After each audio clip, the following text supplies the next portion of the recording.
আমরা ওর ফাঁসি চাই আর কিচ্ছু না। ওকে দেশে নিয়ে এসে আমাদের জনগণের হাতে ছেড়ে দেওয়া উচিত। ছাত্র জনতার গণ অভ্যুত্থানে স্বৈরাচার সরকার পতনের 1 মাস পূর্তিতে নিহতদের স্মরণে এবং খুনিদের ফাঁসির দাবিতে শহীদি মার্চ কর্মসূচি পালন করল বৈষম্য বিরোধী ছাত্র আন্দোলন। রাজধানীতে পদযাত্রায় তারা বলেন, গণহত্যার নির্দেশদাতা শেখ হাসিনাকে ভারত থেকে দেশে ফিরিয়ে এনে দৃষ্টান্তমূলক শাস্তি নিশ্চিত করতে হবে। একই সাথে দুর্নীতি ও দুঃশাসন মুক্ত বৈষম্যহীন বাংলাদেশ গড়ার শপথ নেন ছাত্র জনতা।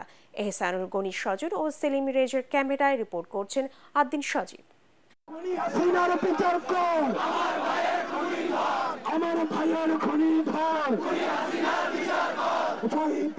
কোনো বিজয় উল্লাস নয়, ছাত্র জনতার স্লোগানেই পরিষ্কার এই শহীদ মার্চের ভাবার্থ।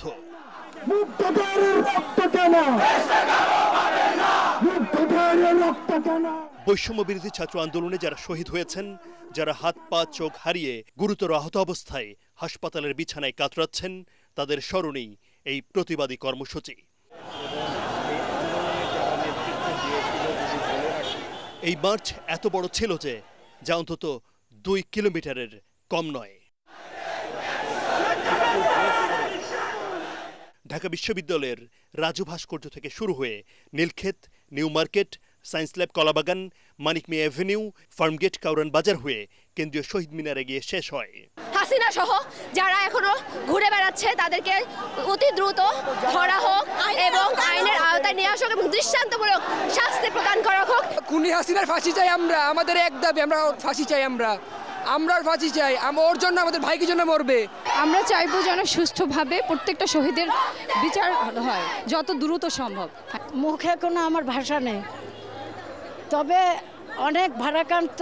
রক্তের বিনিময়ে স্বৈরাচার নামাতে পেরেছি, দেশ গঠনেও আমরা সক্রিয় ভূমিকা পালন করবো ইনশাল্লাহ। ওদের ভিতরে শক্তি আছে এবং এই শক্তিটা একজন ডাক দিলে সবাই চলে আসে, এটাই তাদের বড় শক্তি। যারা স্বাধীন দেশে ছাত্র নাগরিকদের উপর নির্বিচারে গুলি করে হত্যাযজ্ঞ চালিয়েছে, তাদের দৃষ্টান্তমূলক বিচারের দাবি জোরালো হয়েছে। আন্দোলনে গণহত্যা চালিয়ে গণকবর দেয়া হয়েছে অনেককে, অনেক লাশ গুম হয়েছে বলে দাবি উঠেছে। এসবের সাথে জড়িতদের ছাড় দেয়া হবে না। তাকে দেশে এনে শাস্তির ব্যবস্থা করা হোক, এটাই আমাদের দাবি। অনেক রক্ত গিয়েছে, আর রক্ত আমরা দিতে পারবো না। আমরা ওর ফাঁসি চাই আর কিচ্ছু না। ওকে দেশে নিয়ে এসে আমাদের জনগণের হাতে ছেড়ে দেওয়া উচিত। আমাদের যে শহীদ ভাই বোনেরা এখনো অসুস্থ, সুস্থ হতে পারেনি, সবার খোঁজ খবর নিয়ে সবাইকে খুব দ্রুত চিকিৎসা দিতে হবে। শহীদ মার্চে বৈষম্য বিরোধী ছাত্র আন্দোলনের সমন্বয়করা বলছেন, ক্ষমতাচ্যুত সরকারের প্রধানমন্ত্রী শেখ হাসিনাকে ভারত থেকে দেশের মাটিতে এনে দ্রুত বিচারের আওতায় আনতে হবে। দিল্লির সাথে আমাদের বন্দি বিনিময় চুক্তি আছে, সেই চুক্তি মোতাবেক আমরা চাই শেখ হাসিনাকে দেশে আনতে এবং বিচারিক প্রক্রিয়ায় তার যাতে একটা সুষ্ঠু তদন্ত সাপেক্ষে বিচার করা হয়। কেননা এটা জনগণের কাছে খুবই সুস্পষ্ট যে তিনি আসলে গণহত্যার সরাসরি হুকুমদাতা এবং গণহত্যার নির্দেশদাতা, সুতরাং তার সর্বোচ্চ শাস্তি আমরা আশা করছি। 1971 সালে কিন্তু আমরা দেশ স্বাধীন করেছি স্বাধীনভাবে বেঁচে থাকার জন্য, কিন্তু এই আওয়ামী লীগ ফ্যাসিবাদী সরকার 15 বছর থেকে তারা অন্যায়ভাবে এই দেশের মানুষের কিন্তু উপর জুলুম, নির্যাতন, অত্যাচার চালিয়েছে। গত 5 August long march to Dhaka কর্মসূচিতে আওয়ামী লীগ সরকারের পতন হয়, পদত্যাগ করে দেশ ছেড়ে পালিয়ে যায় শেখ হাসিনা। আবু সাইদ মুগ্ধ, শেষ হয়নি যুদ্ধ, যুদ্ধটা আসলেই শেষ হয়নি। যারা শহীদ হয়েছেন, এই শহীদদেরকে যারা হত্যার নির্দেশ দিয়েছেন এবং হত্যার সঙ্গে জড়িত প্রত্যেকের বিচারের দাবি আজকে উঠেছে এই শহীদি মার্চ থেকে।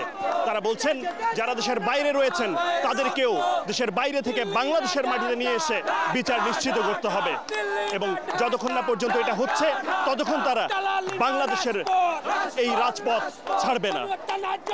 আদ্দিন সজীব, এটিএন বাংলা, ঢাকা।